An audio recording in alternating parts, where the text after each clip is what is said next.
मैं ऐसे ऐसे व्यक्तियों को जानता हूँ जो सावधान नहीं होते हैं, लापरवाह होते हैं।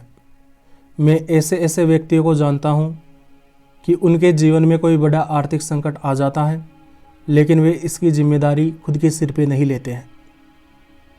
कुछ लोग तो ऐसे होते हैं कि जब भी जीवन में कुछ संकट आया तो बस भगवान के आगे बैठेंगे और पूजा करने लग जाएंगे, लेकिन खुद जिम्मेदारी अपने सिर पे नहीं लेंगे। भगवान को मानना और पूजा करना, इसमें बिल्कुल भी बुराई नहीं है, इसमें कुछ भी गलत नहीं है। लेकिन भगवान को मानने के नाम पर अधिकतर व्यक्ति खुद को धोखा देते हैं। वे भगवान को मानते ही इसीलिए हैं ताकि उनके दुख दूर हो जाए, ताकि भगवान उनको समृद्ध बना दे। और मुझे पूरा विश्वास है जिस दिन इन व्यक्तियों को पता चलेगा कि भगवान ऐसा कुछ नहीं करने वाला, जो करना है इन्हें खुद ही करना होगा, उस दिन ये भगवान जैसी किसी भी चीज़ को मानने से मना कर देंगे। ये प्रेम की वजह से भगवान को नहीं मानते हैं, ये डर की वजह से भगवान को मानते हैं। एक किसान है, उसके खेत में बहुत सारी गायें घुस चुकी हैं और वे गायें उसके खेत को तबाह कर रही हैं। तो ऐसे में अगर वह किसान उन गायों को वहाँ से भगाने की जगह भगवान के आगे अगरबत्ती लगाकर उनसे यह प्रार्थना करने लग जाए कि हे ईश्वर, गाय तो आपका ही रूप होती हैं, कृपया करके इन्हें मेरे खेत से बाहर निकालो, तो क्या ऐसा करने से उस किसान के खेत से गाय बाहर आ जाएगी? नहीं आएगी। भगवान उसकी एक नहीं सुनेगा। और सही है, भगवान क्यों सुनेगा? अगर तुम ईश्वर को इसीलिए मानते हो कि वह तुम्हारी जिंदगी गुजारने में तुम्हारी मदद करेगा तो रहने दो। उससे बढ़िया तो ईश्वर में विश्वास न रखने वाला नास्तिक ही सही होता है। तुम जिस ईश्वर से दुख दूर करने की अपेक्षा करते हो, तुम्हें सोचना चाहिए कि जब जब उस ईश्वर ने धरती पे अवतार लिया है, क्या उनकी ज़िंदगी सुख से बीती थी? भगवान श्री राम को 14 वर्ष का वनवास हुआ। भगवान श्री कृष्ण को कई पीड़ाएं सहन करनी पड़ी, यहाँ तक कि उनका खुद का मामा उन्हें मारने के लिए उत्सुक था। भगवान गौतम बुद्ध, भगवान महावीर, यीशु मसीह, गुरु नानक जी, गुरु गोविंद जी इत्यादि सभी ने पूरी जिंदगी दुखों में गुजारी। जब तक ये जिंदा थे, लोगों ने इन्हें इतने कष्ट दिए कि आप सोच भी नहीं सकते। फिर वह बात अलग है कि दुनिया भले ही इन्हें कष्ट देती थी, लेकिन इन्हें कष्ट होता नहीं था। तो मैं सीधी बात यह कहना चाहता हूँ कि दुख जब भगवान को भी भोगने पड़ते हैं तो तुम तो इंसान हो, तुम दुख से कैसे बच सकते हो? और कोई तुम्हें दुख से कैसे बचा सकता है? दुनिया में रोजाना लाखों व्यक्ति मरते हैं, इस दुनिया को उनसे कोई फर्क नहीं पड़ता। अगर तुम भी उन्हीं व्यक्तियों में शामिल हो जाते हो तो यह कोई बड़ी बात नहीं है। मैं ऐसा नहीं कह रहा कि भगवान को मानना ही बेकार है। मैं बस इतना कहना चाहता हूँ कि भगवान से केवल मार्गदर्शन की उम्मीद रखो, और वह भी तभी रखो जब तुम खुद उसे खोजने का प्रयास करो। कर्म से बचा नहीं जा सकता, कर्म तो करना ही पड़ेगा। अगर तुम कर्म से बचने के लिए भगवान का सहारा ले रहे हो तो ये सब बातें बेकार हैं। तुमने भगवान को शॉर्टकट समझ रखा है कि जब भी जीवन में मुसीबत आएगी तब मैं भगवान के सामने रोना रो लूँगा और भगवान मुझे उस दुख से मुक्ति प्रदान कर देंगे। गलत हो तुम, बिल्कुल गलत हो। तुम्हारा यही अंधविश्वास, तुम्हारी यही झूठी श्रद्धा, भगवान को पूजने का तुम्हारा ये झूठा दिखावा एक दिन तुम्हें लेके डूब जाएगा। और फिर इसके बाद क्या होगा? कुछ नहीं होगा। तुम्हारे जाने से इस दुनिया को रत्ती भर भी फर्क नहीं पड़ता। तुम्हारे जाने का दुनिया को कोई फर्क पड़े, यह तभी संभव होगा जब तुम इसे संभव बनाना चाहोगे। रोजाना भगवत गीता पढ़ूंगा, कुरान पढ़ूंगा, बाइबल पढ़ूंगा या कोई और धर्म ग्रंथ पढ़ूंगा तो मेरे परिवार से पैसों की कमी दूर हो जाएगी। अगर तुम ऐसा सोचते हो तो यह तुम्हारा सबसे बड़ा भ्रम है, और मैं कहता हूँ इस भ्रम से अभी बाहर निकल जाओ। भगवत गीता, कुरान, बाइबल इत्यादि धर्म ग्रंथ पढ़ने के लिए कहे जाते हैं और तुम्हें विश्वास दिलाया जाता है कि इससे तुम्हारे दुख दूर होंगे, इससे तुम्हारे पैसों की कमी दूर होगी। उसका कारण बस इतना है कि इन ग्रंथों में जो लिखा है, जो ज्ञान इन ग्रंथों में है, तुम उसे ग्रहण करो, उसके हिसाब से कर्म करो और उस कर्म के आधार पर तुम्हें फल मिलेगा। लेकिन सभी एक सीधा रास्ता निकालते हैं कि रोज़ाना इनका रट्टा मार लेते हैं और हमारा काम बन जाएगा। लेकिन केवल ऐसा करने भर से तुम्हारे दुख दूर नहीं होंगे दोस्त। पुरुषार्थ की महिमा, तुम्हारे दुख केवल एक ही चीज़ से दूर हो सकते हैं और वह चीज़ है पुरुषार्थ। क्या होता है पुरुषार्थ? जो लोग पुरुषार्थ को समझते हैं और पुरुषार्थ करते हैं, वे लोग अपने संकटों से बाहर निकल चुके हैं, या अभी निकल रहे हैं, या कुछ समय के बाद में निकल जाएंगे। तुम भी यदि अपने दुखों को दूर करना चाहते हो, संकटों को दूर करना चाहते हो, तो प्रार्थना की किताब लेकर उसका रट्टा लगाने की बजाय पुरुषार्थ करने के लिए अपना सीना तान लो। सबसे पहले समझते हैं कि पुरुषार्थ क्या होता है। पुरुषार्थ का मतलब होता है किसी सार्थक लक्ष्य या उद्देश्य की पूर्ति हेतु की गई मेहनत और प्रयास। लेकिन अब सवाल आता है कि पुरुषार्थी कैसे बना जाता है। आपको पुरुषार्थी किस प्रकार बनना है वह मैं आपको बताता हूँ। पुरुषार्थी बनने के लिए आप में ये 7 प्रवृत्तियाँ मौजूद होनी चाहिए। ये 7 गुण मौजूद होने चाहिए। प्रत्येक इंसान के अंदर इनमें से कम या ज़्यादा मात्रा में कुछ ना कुछ गुण पहले से ही होते हैं। लेकिन यदि आप में सारे के सारे गुण नहीं हैं तो घबराना मत। तुम प्रयास के द्वारा इन गुणों को खुद में विकसित कर सकते हो। पुरुषार्थ को विकसित करने के लिए आप में पहला गुण होना चाहिए कि आपको अपने ऊपर अटल आत्मविश्वास होना चाहिए। यह आत्मविश्वास किस प्रकार से पैदा किया जाता है, इस बात को समझते हैं। अपने अंदर अटल आत्मविश्वास पैदा करने के लिए आपको प्रकृति द्वारा प्रदत्त अधिकारों का प्रयोग करना चाहिए और उन अधिकारों के विलोम से अर्थात उनके विपरीत कर्म करने से आपको बचना चाहिए। मैं इन अधिकारों की बात पहले भी कर चुका हूँ। यदि आप उस वीडियो को देखना चाहते हैं तो लिंक डिस्क्रिप्शन में दी हुई है। जब एक मनुष्य जन्म लेता है तो उसका पहला कर्तव्य यह होता है कि वह सबसे पहले मानव बने। मानव बनने के लिए इन अधिकारों का प्रयोग किया जाता है। मैं आपको संक्षिप्त में उन अधिकारों के बारे में बता देता हूँ। वे अधिकार हैं अपनी मर्जी से शक्तियों का विकास, रुचिपूर्ण कार्यों का चुनाव, विवेक का विकास, अहंकार का नाश, परोपकार, संकल्प शक्ति का प्रयोग और अच्छी संगति।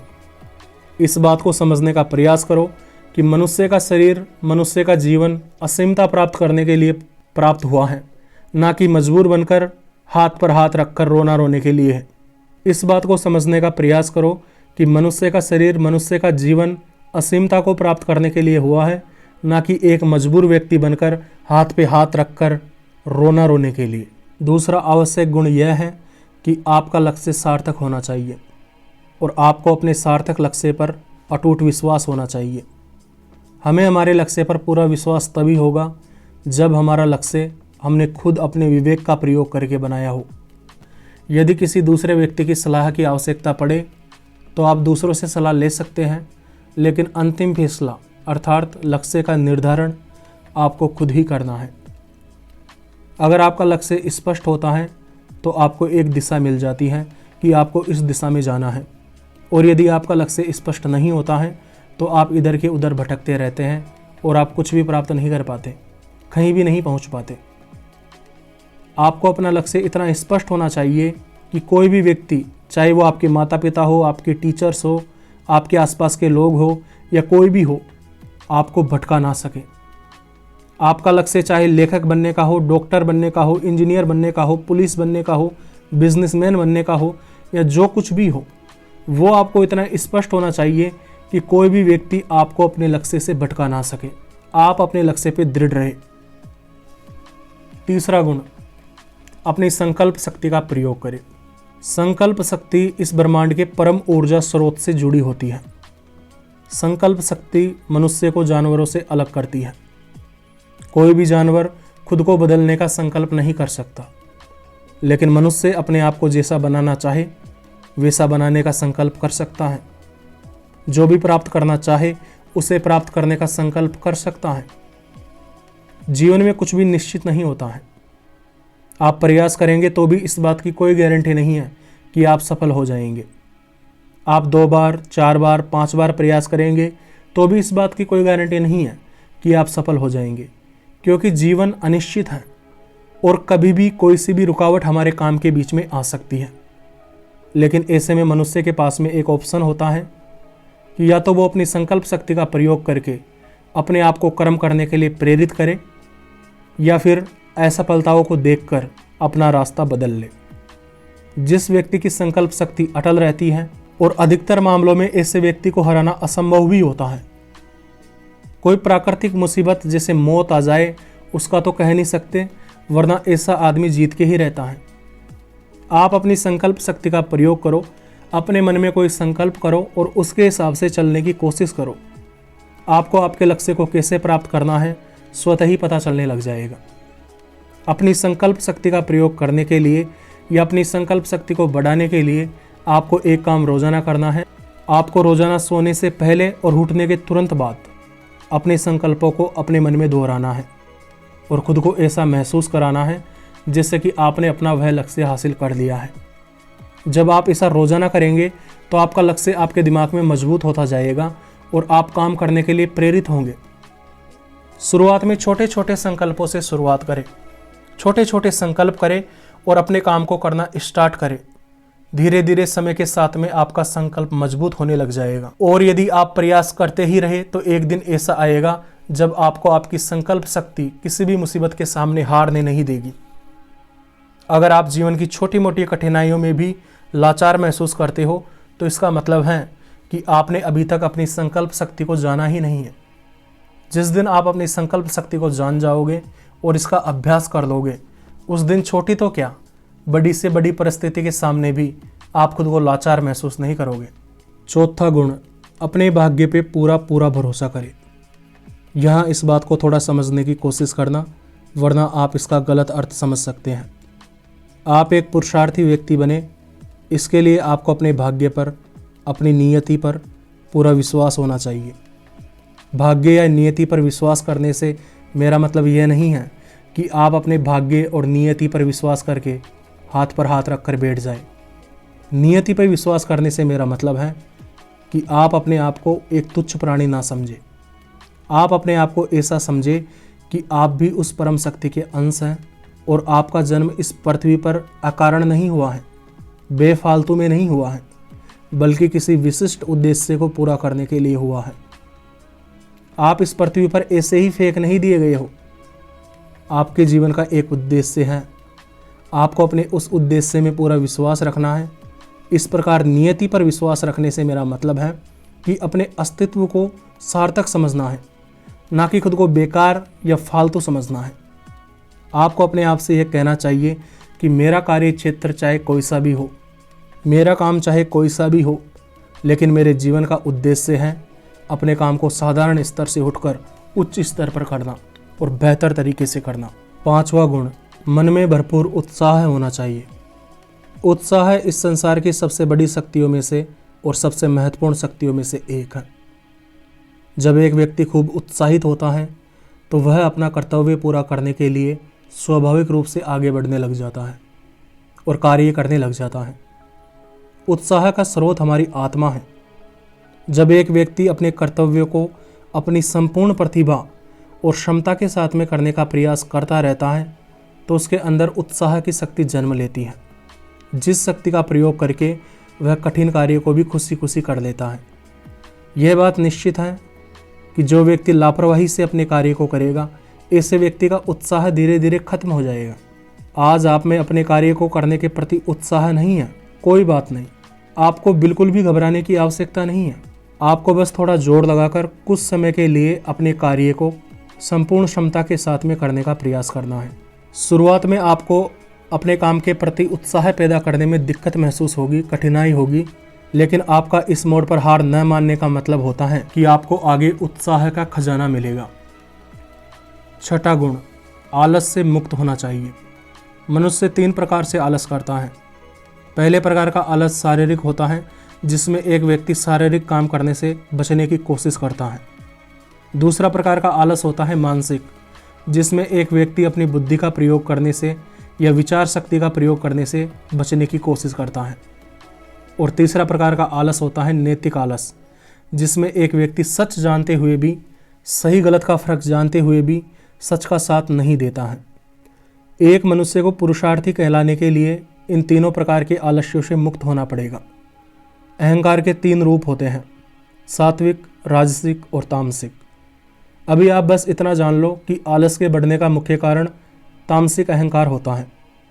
जब व्यक्ति वासना, क्रोध, जलन, लोभ, लालच, झूठ इत्यादि से प्रेरित होता है तो उसका तामसिक अहंकार बढ़ जाता है। तामसिक अहंकार में एक व्यक्ति खुद का या दूसरों का या फिर दोनों का विनाश करता है। अब सवाल आता है, तामसिक अहंकार को कम किस प्रकार से करें? तो तामसिक अहंकार को कम करने का एक तरीका है, और वह तरीका यह है कि आप लोभ, लालच, ईर्ष्या, वासना इत्यादि से प्रेरित होकर कर्म ना करें, बल्कि इसके बजाय आप अपने विवेक से प्रेरित होकर कर्म करें। अपने जीवन मूल्यों को परखने के बाद में अपने विवेक के अनुसार कार्य करना सीखें। यदि आपने तामसिक अहंकार से मुक्ति पाना सीख लिया तो आप आलस्य से भी मुक्त हो जाएंगे। 7वां गुण, अपने सभी कार्य को अपनी पूरी क्षमता और योग्यता से करना। प्रकृति में आप पेड़ पौधों को देखो, जानवरों को देखो, छोटे से छोटे जीव, बैक्टीरिया से लेकर बड़े से बड़ा जीव, व्हेल मछली को देखो, इत्यादि सभी अपने अपने कार्य को अपने पूरे सामर्थ्य और योग्यता से करते हैं। आप एक चींटी को भी देख सकते हैं कि एक चींटी किस प्रकार से पूरी मेहनत से कार्य करती है और अपनी पूरी क्षमता का प्रयोग करती है। असल में प्रकृति आपसे चाहती है कि आप भी इनकी तरह अपनी पूरी क्षमता का, पूरी योग्यता का प्रयोग करके अपने कार्य को करें, लापरवाही से ना करें। आलस और लापरवाही का त्याग करके आप भी पुरुषार्थी बने। संसार में सभी प्रकार के कार्य होते हैं। वास्तव में देखा जाए तो सभी कार्यों का अपना महत्व होता है, फिर भी मनुष्य कुछ कार्यों को छोटा कहता है और कुछ कार्यों को बड़ा कहता है। लेकिन मैं आपको बताना चाहूँगा कि जीवन में बड़े कार्यों को या दिव्य कार्यों को करना आवश्यक नहीं है, बल्कि भले ही आपका काम किसी दूसरे की नज़र में कितना ही छोटा हो, लेकिन आप अपने उस काम को पूरी दिव्यता के साथ में करें, पूरे सामर्थ्य और क्षमता के साथ में करें, यह सबसे ज़्यादा महत्वपूर्ण होता है। अगर आप कोई बड़ा कार्य करने जा रहे हैं लेकिन आप उस कार्य को अपने पूरे सामर्थ्य से नहीं करने वाले हैं तो इसका कोई मतलब नहीं है। जब एक व्यक्ति अपने काम को दिव्यता के साथ में करता है, उसे महत्वपूर्ण मान के करता है, तो इससे मनुष्य पूर्ण होने की तरफ बढ़ता है और उसका जीवन सार्थक बनता है। तो यह थे वे 7 गुण जो कि एक पुरुषार्थी व्यक्ति बनने के लिए आवश्यक होते हैं। कोई भी व्यक्ति इन 7 गुणों को अपने अंदर विकसित करने की कोशिश करेगा तो वो भी पुरुषार्थी बन जाएगा। थोड़ा अभ्यास करना पड़ेगा। अब आपके मन में एक प्रश्न उठ रहा होगा, उसका जवाब मैं देता हूँ कि अगर एक व्यक्ति हार मानने की प्रवृत्ति से मुक्त हो जाए तो क्या वह पुरुषार्थी बन जाएगा? तो इसका जवाब मैं देना चाहूँगा कि जब एक व्यक्ति हार मानने की प्रवृत्ति से मुक्त हो जाता है तो उसके रास्ते से वे सभी अवरोध हट जाते हैं जो एक व्यक्ति को पुरुषार्थी नहीं बनने देते हैं। लेकिन इस प्रवृत्ति से मुक्त हो जाने मात्र से आप पुरुषार्थी नहीं बन सकते। जैसे अगर कोई व्यक्ति है, उस पर बहुत सारा कर्जा है, तो केवल कर्ज चुक जाने मात्र से वो अमीर नहीं बन सकता। कर्जा चुक जाने से केवल अमीर बनने में जो मुसीबत थी वो दूर हो जाती है। अगर इस व्यक्ति को अमीर बनना है तो इसे और ज़्यादा काम करना पड़ेगा। ठीक उसी प्रकार हार मानने की प्रवृत्ति से मुक्त होना तो एक तरह से कर्ज चुकाने की तरह है, जिससे पुरुषार्थी बनने में अवरोध खत्म हो जाते हैं। लेकिन अगर व्यक्ति वास्तव में पुरुषार्थी बनना चाहता है तो उसे अभी मैंने जो 7 गुण बताए हैं उनका अभ्यास करना होगा और उन्हें अपने अंदर विकसित करने का प्रयास करना होगा। ये 7 गुण कोई भी व्यक्ति अपने अंदर विकसित कर सकता है। इसमें यह बहाना नहीं लगाया जा सकता कि कोई अमीर परिवार में पैदा हुआ है या कोई गरीब परिवार में पैदा हुआ है, क्योंकि ये सारे गुण आंतरिक हैं जिन्हें अभ्यास के द्वारा विकसित किया जा सकता है। तो उम्मीद करता हूँ आज की बात आपको समझ में आ गई होगी। मुझे इतना ध्यान लगाकर सुनने के लिए आपका दिल से धन्यवाद।